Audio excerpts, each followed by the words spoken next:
a las 7 iglesias que están en Asia. Gracia y paz a vosotros, del que es, del que era, que ha de venir, de los 7 espíritus que están delante de su trono, y de Jesucristo, el testigo fiel, el primogénito de los muertos y el soberano de los reyes de la tierra, al que nos amó y nos lavó de nuestros pecados con su sangre, y nos hizo reyes y sacerdotes para siempre, para Dios su Padre. A Él sea la gloria, el imperio, por los siglos de los siglos. Amén.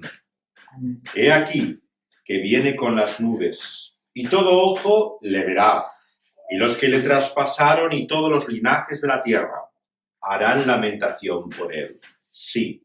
Amén.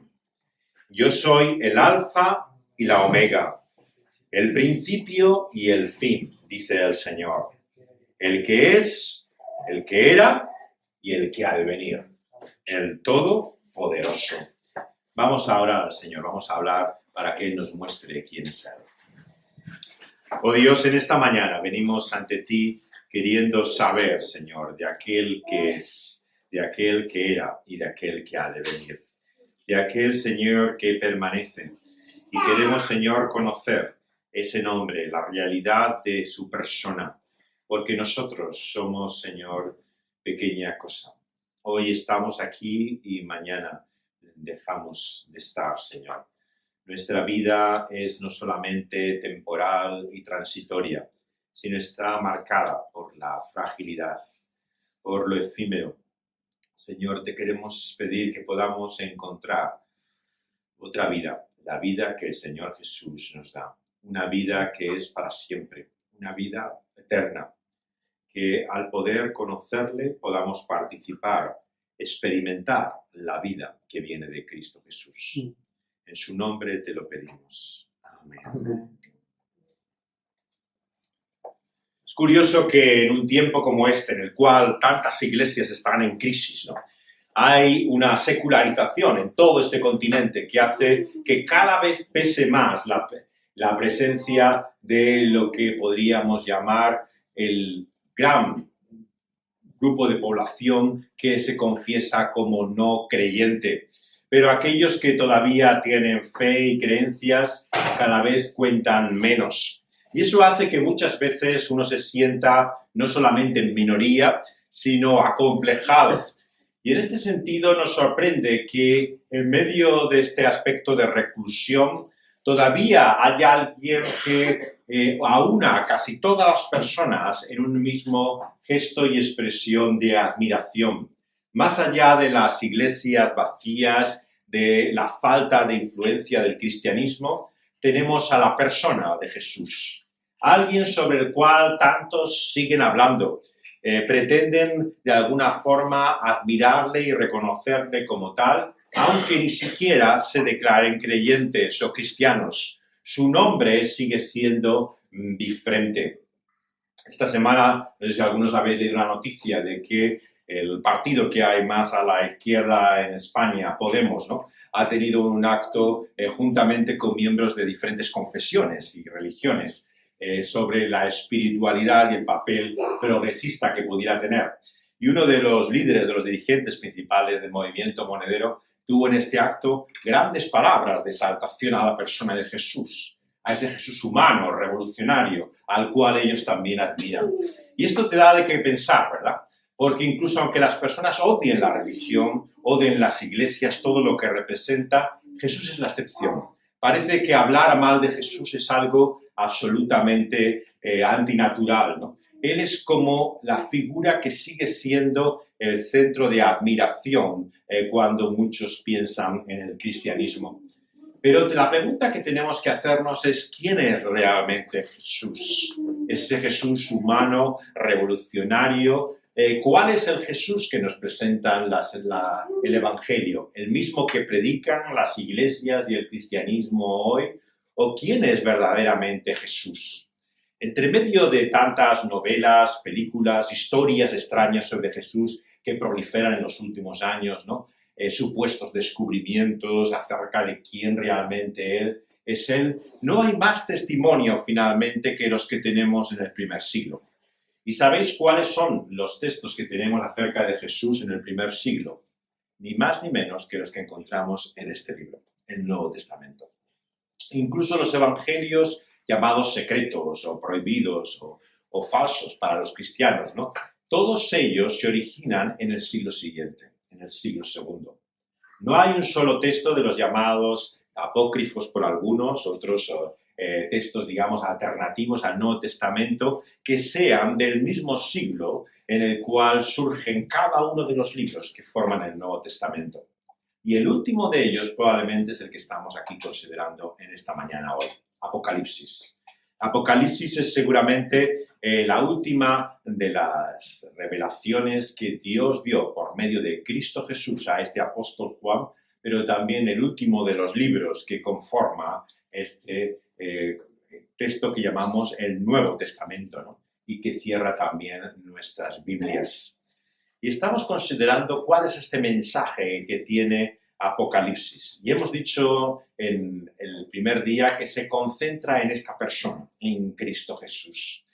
Y comienza, por lo tanto, con una salutación de Juan a las 7 iglesias, versículo 4, que están en Asia, y de las cuales vamos a leer a partir del capítulo 2 y 3, encontráis el mensaje a las 7 iglesias. ¿Por qué 7? Bueno, hablaremos de ello, pero el número 7 tiene un sentido simbólico.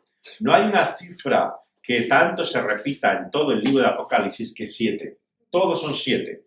Acabamos nuestro texto el domingo pasado hablando de una bienaventuranza, capítulo 1, versículo 3. Es la primera de 7 bienaventuranzas, ¿no?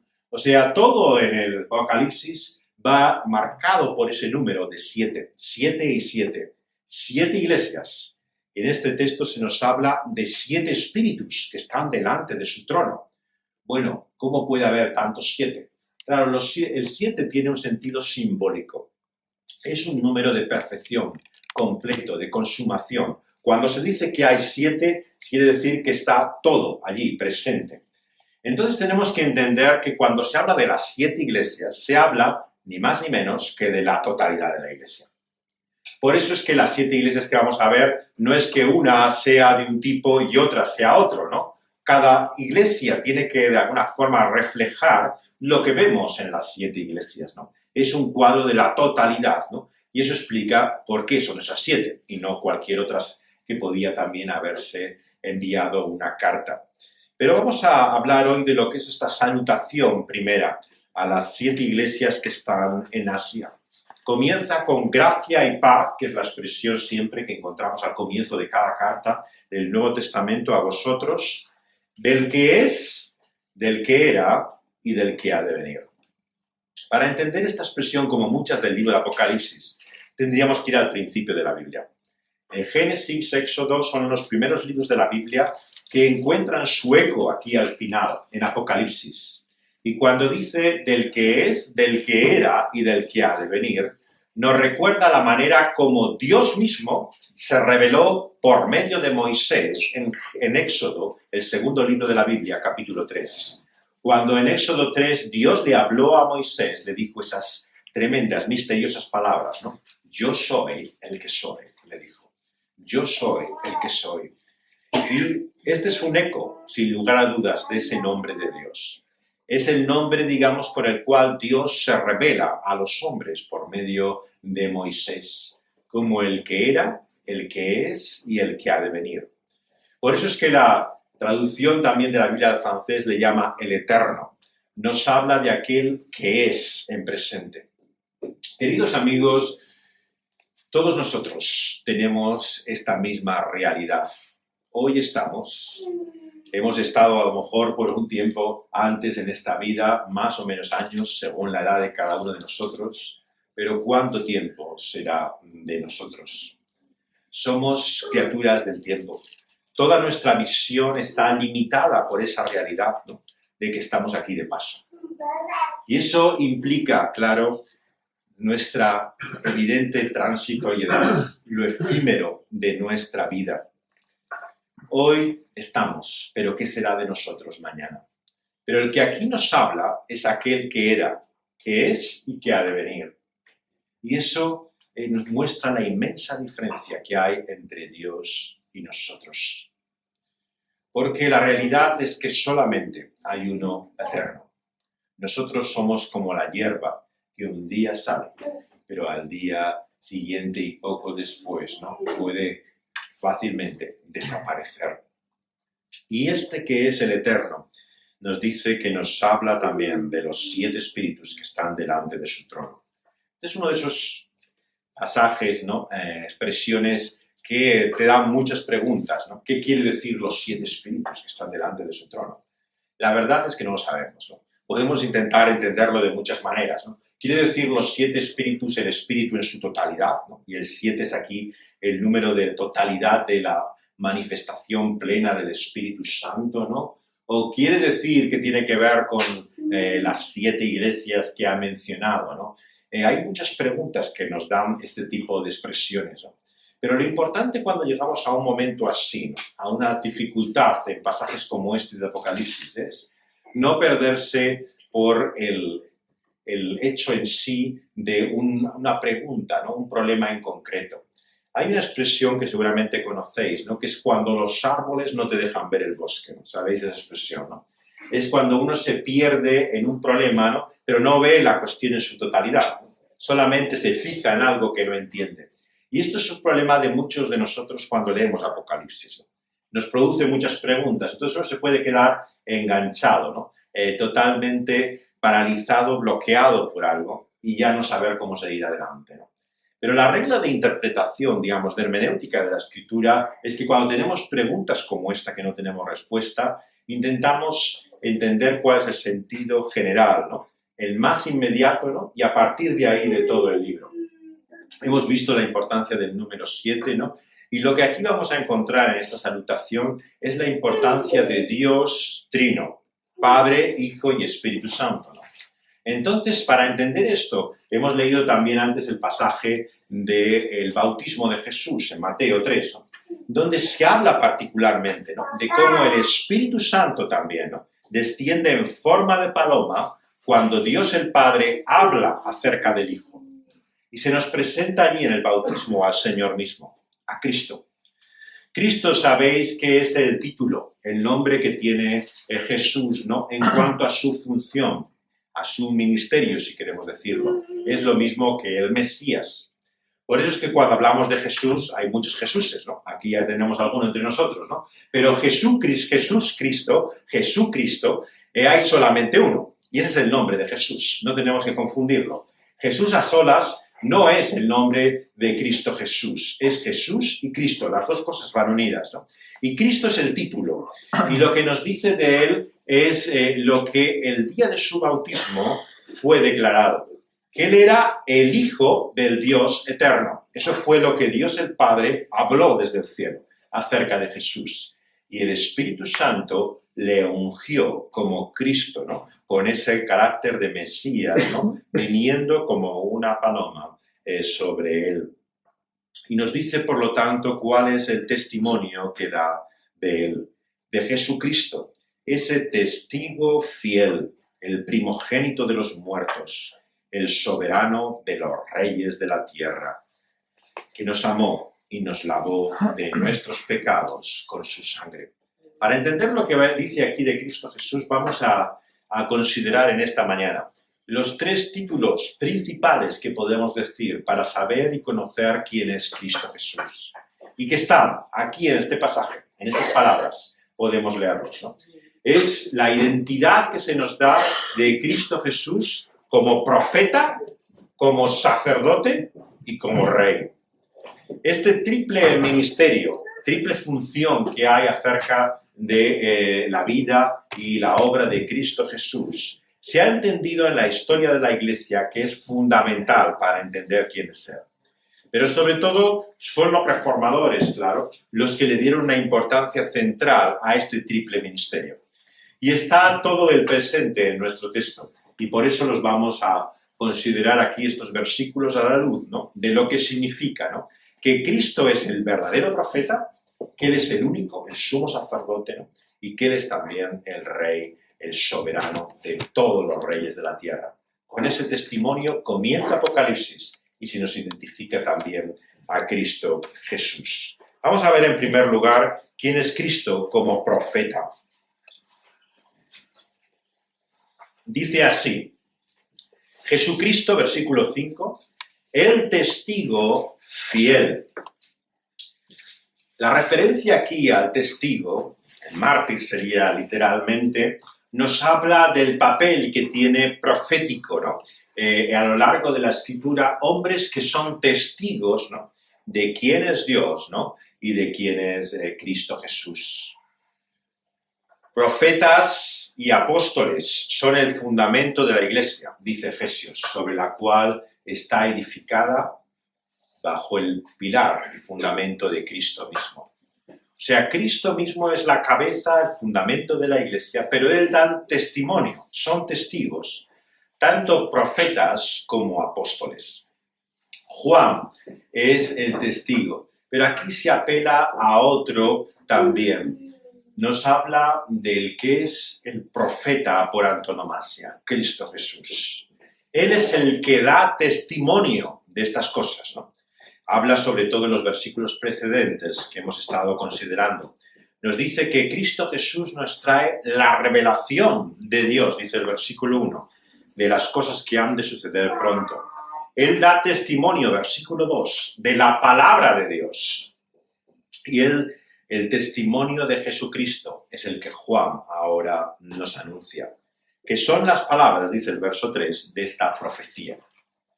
¿Qué significa decir que Cristo es el profeta que nosotros tenemos y necesitamos?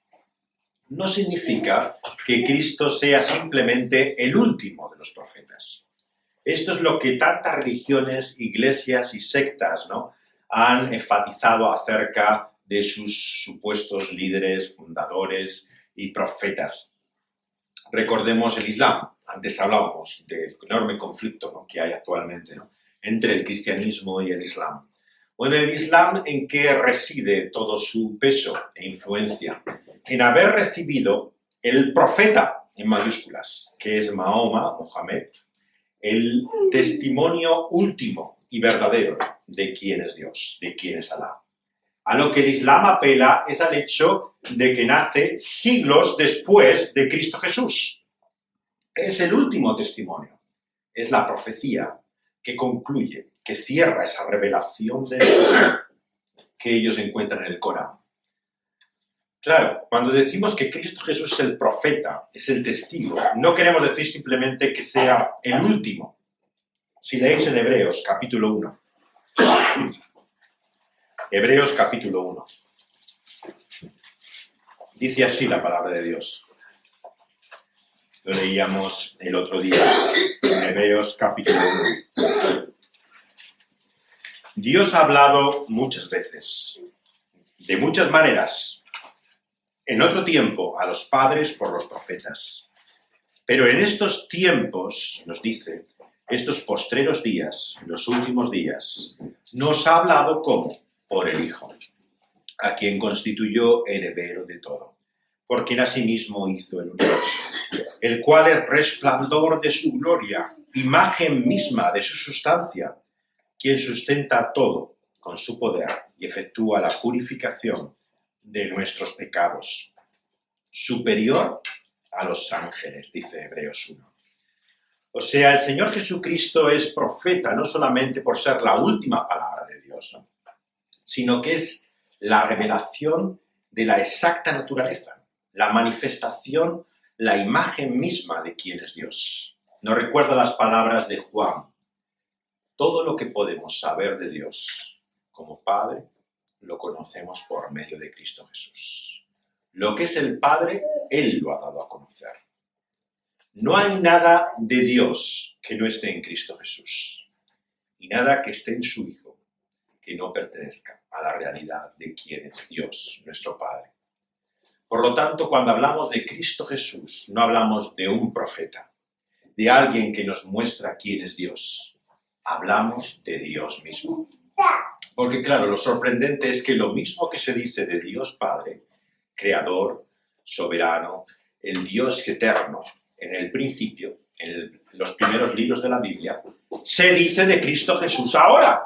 O sea, todo lo que son atributos de Dios, del Dios único y todopoderoso, del Creador desde el principio, se dice acerca de Cristo Jesús. Porque ¿de quién habla aquí en Apocalipsis? Como en estos primeros versículos. ¿Quién es el que era, el que es y el que ha de venir? ¿De quién está hablando? ¿De Dios simplemente, el Creador? ¿De Dios, el Padre? No, nos dice que es Jesucristo. Él es realmente el que nos revela la realidad de Dios mismo.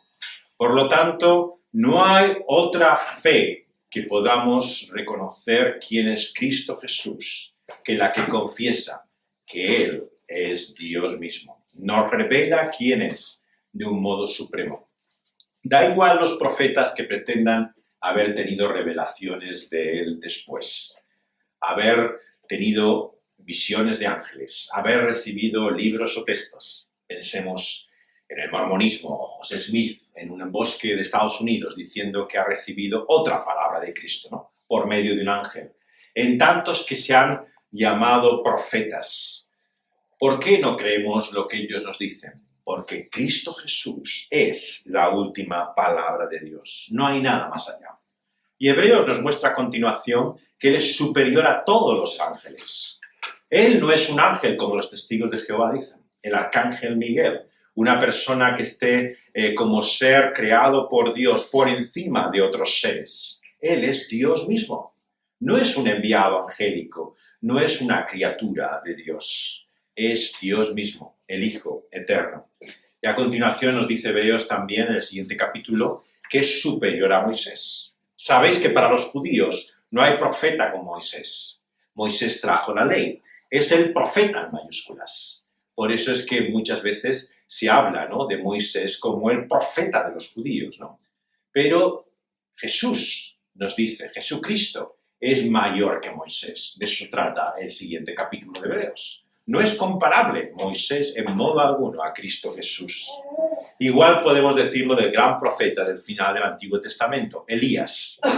Es el hombre por el cual Dios hizo tantos milagros, ¿no?, señales y prodigios.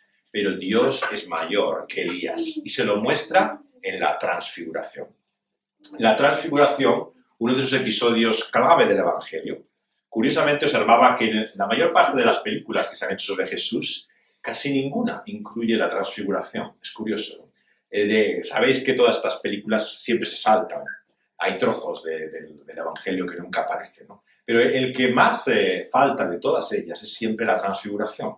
Sin embargo, es un pasaje clave del Evangelio, porque es cuando los discípulos entienden cuál es la relación que tiene el Señor Jesús frente a estos grandes hombres, ¿no?, como eran Moisés y Elías, ¿no? Y aparece con toda su gloria, ¿no?, que eclipsa totalmente a la de estos hombres. Él es único, Él es el profeta, y Él nos revela a Dios plenamente. Y lo que dice a continuación nuestro texto es que no solamente el profeta, sino también el sacerdote. Él es, nos dice, aquel que nos ha amado y nos ha lavado nuestros pecados con su sangre. Nos ha hecho reyes y sacerdotes así para Dios su Padre. ¿Qué significa declarar de Cristo que Él es el sacerdote? En primer lugar, que Él es el sacerdote primogénito de entre los muertos. ¿Qué significa esto? Que Él es el sacerdote eterno. Él es el que vive, el que resucitó de los muertos, el que al tercer día se levantó, es el que ahora intercede por nosotros. Por lo tanto, cuando hablamos de su sacerdocio, hablamos de su carácter eterno. Esta es la razón por la que Hebreos dice que ya no tenemos más sacerdotes. Tremendo pensarlo, pero esto es lo que Hebreos dice.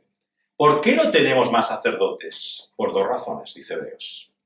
Porque Él hizo un sacrificio que es sobre cualquier sacrificio. Lo que Cristo ha hecho, y lo repite una y otra vez, lo podéis leer en la Epístola a los Hebreos, es de una vez y para siempre. Es por todas lo que ha hecho Cristo Jesús. Su sacrificio es irrepetible. Por lo tanto, si ese sacrificio está hecho y consumado para siempre, ¿para qué queremos más sacerdotes? si ese sacrificio ya se ha presentado definitivamente. La razón por la cual no hay más sacerdotes ahora, entonces, aparte de Cristo Jesús, excepto en el cual todos nosotros somos hechos sacerdotes, a continuación dice, es porque Él es único en su sacerdocio, irrepetible. No hay nadie comparable a Él. En la ofrenda que Él ha hecho, pero también por su resurrección y su vida ahora en la intercesión. Él es quien ruega por nosotros, Cristo Jesús. Él nos dice que está a la diestra del Padre, hablando a favor nuestro.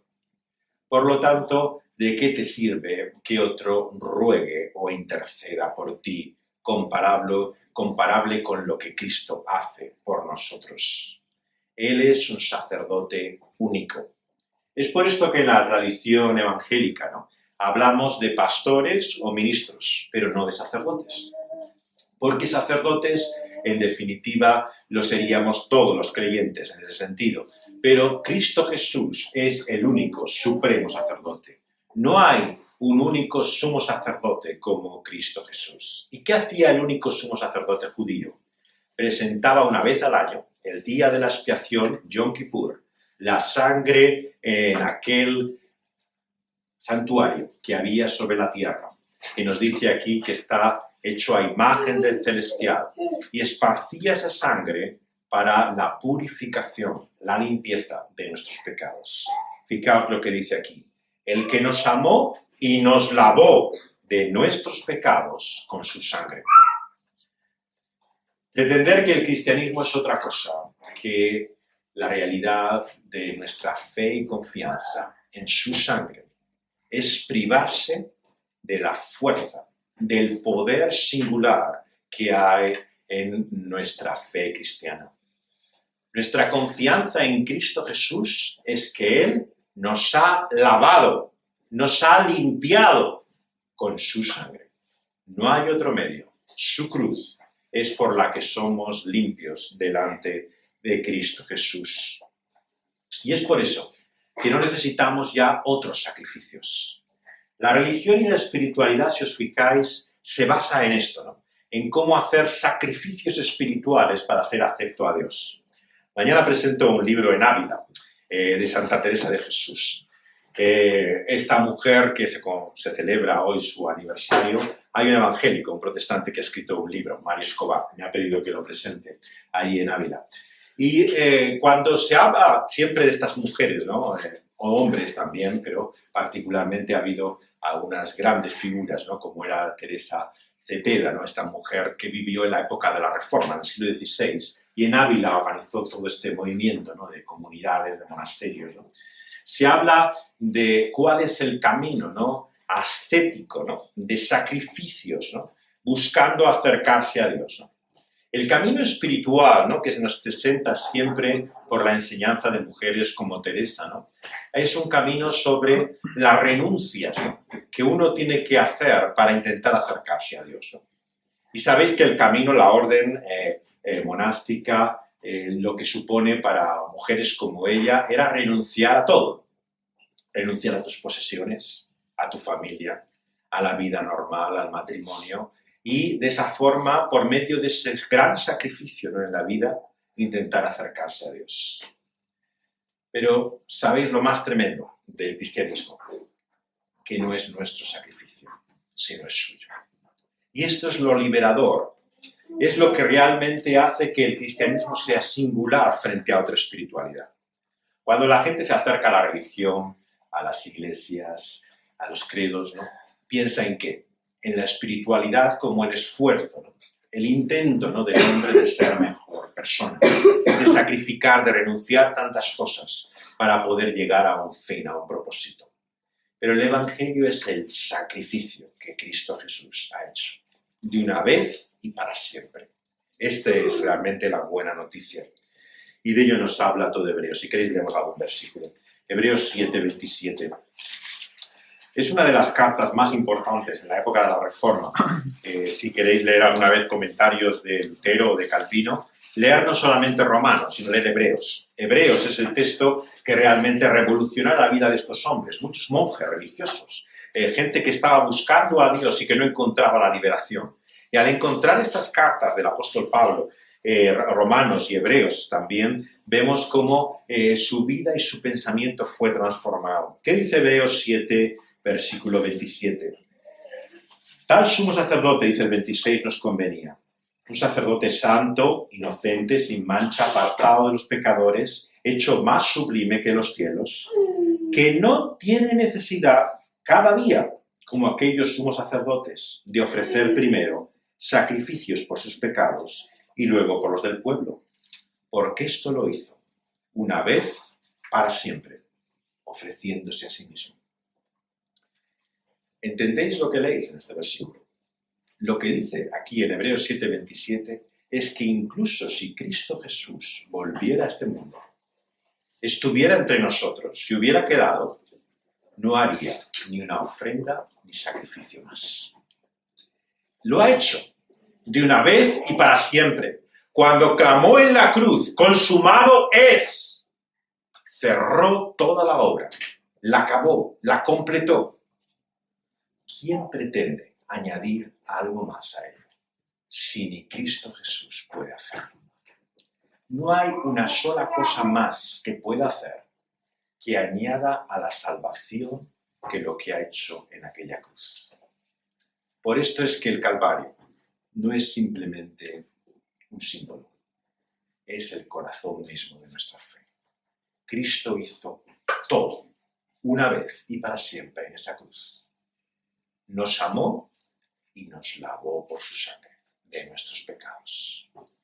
Por eso cuando Pedro, consciente de su suciedad y de su indignidad, cuando el Señor Jesús le quiere lavar los pies, recordáis el Evangelio, ¿no? Le dice el Señor Jesús, estáis limpios, ¿no? Pero necesitáis también constantemente ser purificados. ¿Por qué? Por esa limpieza que recibimos de una vez y para siempre. Una y otra vez buscamos limpieza de Cristo Jesús. No por algo más que haga Jesús, sino por lo que ya ha hecho. De una vez y para siempre, por su sangre. No hay otra limpieza posible para nuestros pecados. 9, versículo 12 de Hebreos, dice, no por sangre de machos cabríos, ni de becerros, como se hacía en el altar del templo judío, sino por su propia sangre. Entró una vez, para siempre, en el lugar santísimo, habiendo obtenido eterna redención. Fijaos cómo la obra de Cristo Jesús es acabada, completa, consumada.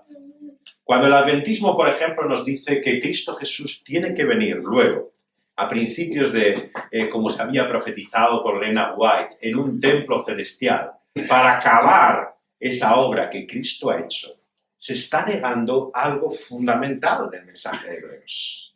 Que lo que Cristo hace en la cruz y manifiesta en su resurrección es una obra completa, consumada. Da igual la iglesia, el credo, el maestro que sea, cuando le añada un ápice a lo que Cristo ha hecho, no le añade, sino que le resta. No es que lo hace aún más, es que le quita a lo que Cristo ha hecho. No considerar lo que Cristo ha hecho, dice la palabra de Dios, que es pisotear la sangre de Cristo Jesús. Y la sangre de Cristo Jesús es reconocida, es honrada, es reverenciada, pero no podemos añadir nada más a ella. Tiene todo el poder que ninguna de nuestras obras y sacrificios podemos hacer. Dice en este capítulo 9 también, versículos 25 y 26 de Hebreos, 9, 25 y 26. No para ofrecerse muchas veces, como entra el sumo sacerdote en el lugar santísimo, cada año, con sangre ajena. De otra manera, le hubiera sido necesario padecer muchas veces, desde el principio del mundo. Pero ahora en la consumación de los siglos se presentó una vez, para siempre, por el sacrificio de sí mismo, para quitar de en medio el pecado. Aquí añade también a este hecho de una vez y para siempre, que es su propia sangre. Claro, aquellos sacerdotes presentaban la sangre de otro, de un animal. Eso era lo que esparcían, esa era la sangre que rociaban. pero Cristo es la ofrenda y el sacerdote. Es el sacrificio y el que lo presenta. Es todo. Por lo tanto, Él es el tipo que cumple todo lo que encontramos en la ley del Antiguo Testamento. Todo va dirigido a Él, tanto las ofrendas como a aquel que las presenta. Cristo Jesús es todo lo que necesitamos. Y así continúa en el capítulo 10 también de Hebreos, si podéis leerlo en casa. Habla de esto con mucha extensión. Pero dice algo más acerca de Cristo Jesús, nuestro texto. Él no es solamente el profeta, el testigo del cual leemos, sino que también hemos visto que es el sacerdote, pero sobre todo, y de una forma especial, no es verdad que en este texto lo que se resalta es que Él es el Rey. Nos dice que aquel que era, que es, que ha de venir, del cual nos habla aquí como testigo fiel Jesucristo, el primogénito de los muertos, es el soberano de los reyes de la tierra. Y aquel que nos ha amado y nos ha lavado de nuestros pecados con su sangre, nos ha hecho también reyes, sacerdotes para Dios su Padre. Y por eso a Él sea la gloria, el imperio, por los siglos de los siglos. Amén. ¿Qué significa que Él es el Rey, el Señor, Cristo Jesús? Significa que Él es el único Rey eterno, como hemos visto. ¿Por qué? Porque cualquier otro rey, cualquier otro poder o soberanía es temporal. Por eso hablamos los cristianos de los reinos o poderes temporales de este mundo. ¿Por qué? Porque durante un tiempo, en este momento, quien gobierna nos parece que lo tiene todo. Pero fijaos cómo el Señor pone y quita a los que están en el poder. La imagen con la que hemos acabado esta semana es con la de uno de los ministros que fue de este país, ¿no?, llevado por la policía, preso, acusado de corrupción, malversación y varios delitos económicos, ¿no? Es la imagen de la caída, decadencia y caída de una persona. En uno de los periódicos donde leía la noticia tenía una frase de Napoleón debajo, ponen frases a veces debajo de los titulares, ¿no?, y ponía, en la subida, cuando uno asciende, ¿no?, es posible pararse, ¿no?, pero la bajada es libre, ¿no? Cuando uno cae, cae del todo, ¿no? Es una bajada de caída libre, ¿no? Y cuando vemos a alguien así que ha subido muy alto, ¿cómo baja? ¿Cómo desciende hasta lo último, ¿no? Uno se queda realmente sobrecogido, porque se da cuenta cómo de un momento a otro puede ser todo y no ser nadie. ¿Cuánta gente ha conseguido algo en este mundo y parece que ha alcanzado una posición que no hay quien le mueva? El que dirige un banco, el que tiene el Ministerio de la Economía, el que controla, digamos, un aspecto tan importante del poder de un país. Y con la misma facilidad que lo tienes, lo pierdes. Así es la realidad en la vida que vemos cada día. Pero solamente hay uno que tiene poder eterno, que es para siempre, que nunca lo pierde. Cristo Jesús y su reino. ¿Y de qué manera Dios finalmente nos muestra en Cristo Jesús que reina para siempre? De dos maneras finalmente. Él gobierna por su palabra y por su espíritu, y Él también nos guarda. Vamos a ver en primer lugar qué significa su gobierno. El gobierno de Cristo Jesús, como Él reina, es por su palabra y por su espíritu. ¿Qué significa que Cristo reina por su palabra? Que Cristo habla y así se hace. Exactamente como el Dios que se nos muestra en el Antiguo Testamento. Ese Dios que estaba ahí hablaba y se hacía. De la nada, ex nihilo. Dios creó todas las cosas. Lo que dice de Él en Hebreos y Colosenses. Cristo Jesús, todas las cosas las hizo por su palabra de poder. Por lo tanto, Cristo Jesús basta su sola palabra para mostrar su poder, su gobierno. ¿Cómo le muestra Apocalipsis? Veremos cómo una espada sale de su boca, penetrante, poderosa. Es capaz de mostrar toda su potencia y su poder con su sola palabra. Cuando Cristo habla, todo tiembla. Él tiene el poder. y lo mostró incluso en su humillación en esta tierra. ¿Recordáis en aquel barco en medio de la tempestad cómo hablaba? Y todo el temporal se apaciguaba. Cómo él tenía control de la naturaleza. Tenía control incluso, vemos, poder por medio de su palabra para hacer milagros, para hacer grandes obras. Pero lo hace también por su Espíritu Santo. Y esto es un tema que tenemos que una vez y otra enfatizar. Y a él le es dado el Espíritu sin medida. O sea, Dios obra por medio de su Hijo a través del Espíritu Santo. O sea, el Espíritu Santo obra por medio de esa palabra de Cristo Jesús. ¿Qué significa eso? Nunca, nunca, nunca separéis su palabra de su Espíritu. Cuando Cristo habla, obra por su Espíritu. Si buscáis el Espíritu de Dios, buscad su palabra. Si queréis conocer por su palabra quién es Él, recibiréis la obra de su Espíritu Santo. Ambas van unidas. Él habla y el Espíritu obra. ¿Y qué es lo que hace finalmente? Nos guarda. ¿Nos guarda en qué sentido?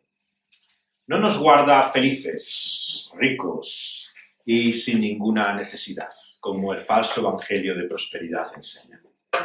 Él nos guarda libres de Satanás y de la seducción de este mundo. Esto es lo que Cristo nos promete hacer. ¿Recordáis cómo le habló a Pedro también en esa ocasión? Dice, Satanás me ha pedido a ti para zarandearte. ¿Pero qué le dice a Pedro? Pero yo intercedo por ti.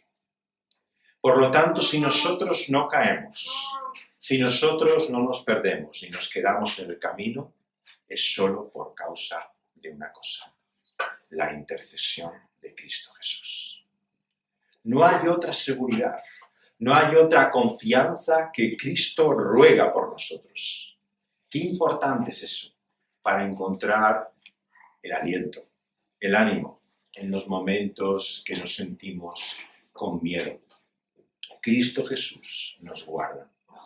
Y lo hace también no solamente librándonos del diablo, sino del engaño, de la seducción de este mundo. Porque este mundo una y otra vez busca ganar nuestra mente, busca conquistarnos. Pero Cristo es quien nos guarda de él.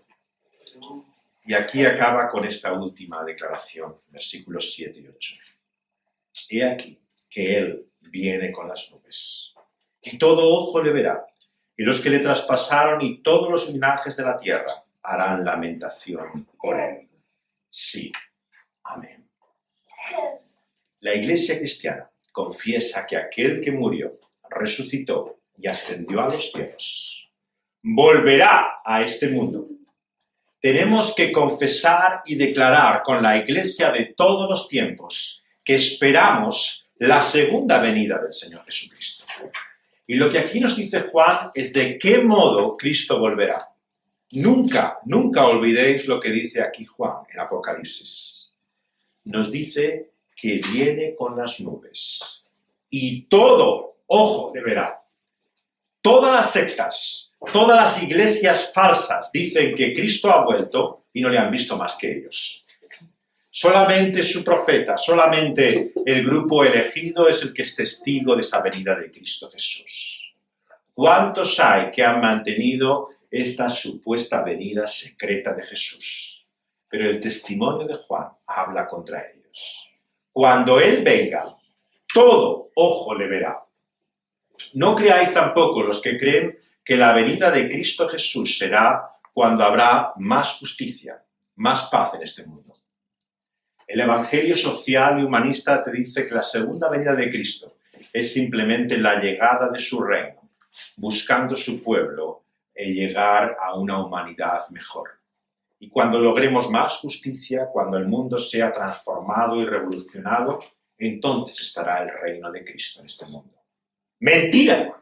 Cristo Jesús volverá Él mismo y por su reino y gobierno Él hará que todas las cosas reinen bajo su justicia. Todo ojo le verá. Cristo Jesús no lo hará en el corazón, en la mente, en el alma de estas personas, lo hará visiblemente. A los ojos de todos vendrá en las nubes a reinar, instaurar y consumar su reino. Por eso, con el final de este libro, decimos, ven Jesús, ven. Y oramos como Él nos enseñó, venga tu reino, porque será la consumación de todas las cosas.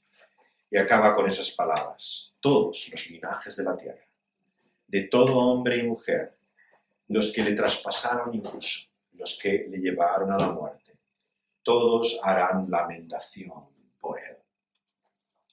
Lo que aquí nos muestra es que Cristo Jesús, aquel que vendrá con su gloria y con poder en las nubes, será el crucificado. El mensaje de Apocalipsis es que el crucificado reina por los siglos, eternamente. Por lo tanto, cuando penséis, ¿cómo será ese Jesús? ¿Será un Cristo en poder que habrá que temer y esconderse? Será el que nos amó hasta la muerte, el que entregó su sangre por nosotros. No hay una esquizofrenia en Cristo Jesús. Algunos nos dicen, ¿cómo puede ser la ira del Cordero en Apocalipsis tan temible, tan terrible, tanta sangre derramada por Cristo Jesús? Si el Jesús que vimos en el Evangelio estaba lleno de amor y de gracia y demostraba su perdón, ¿cómo reconciliar a ese Jesús con el Jesús que vuelve? Y nos dice Juan, es que el que vuelve es el que fue traspasado, el que fue crucificado, el que fue muerto por nosotros, regresa a este mundo.